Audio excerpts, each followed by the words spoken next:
2 টাকা নাকি? কি করবেন এই যে পেট্রোল ডিজেলের দাম বাড়ছে?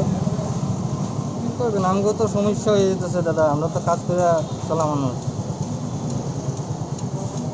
সরকারের কাছে কি কোনো আবেদন রাখবেন? ও এটা তো ইসে করলে তো ভালোই হয়, সবের কারণে ভালো হয়, সমাজের কারণে, ঠিক না?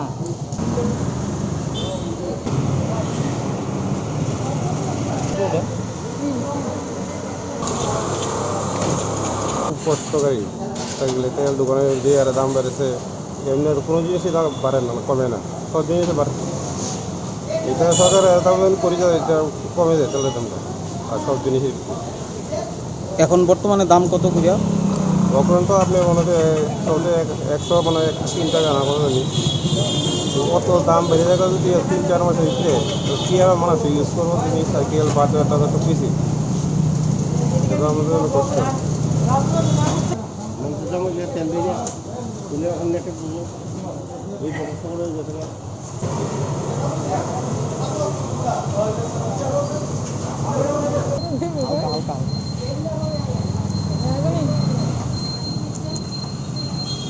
2 টাকা। আগে কত করে নিছে? আগে বলতে কতদিন আগে? মানে আগে যখন ছিল রেটটা 60-65, হ্যাঁ, মানে আগে মানে কত করে নিতেন? 60-65 যখন আসলো তখন কি আপনাদের সুবিধা আসলো? অবশ্যই সুবিধা ছিল তো। এখন কি করবেন এই যে বর্তমান পরিস্থিতিতে পেট্রোল ডিজেলের যে দামটা বাড়ছে?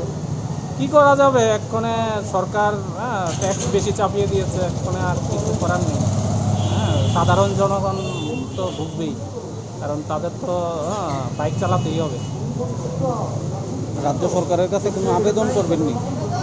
আবেদন এটাই যে সাধারণ জনগণের অর্থনৈতিক অবস্থা যেহেতু এখন এই পরিস্থিতিতে একটু দুর্বল হয়ে গেছে, তো এই জন্য যেন একটু দেখা হয় আর কি।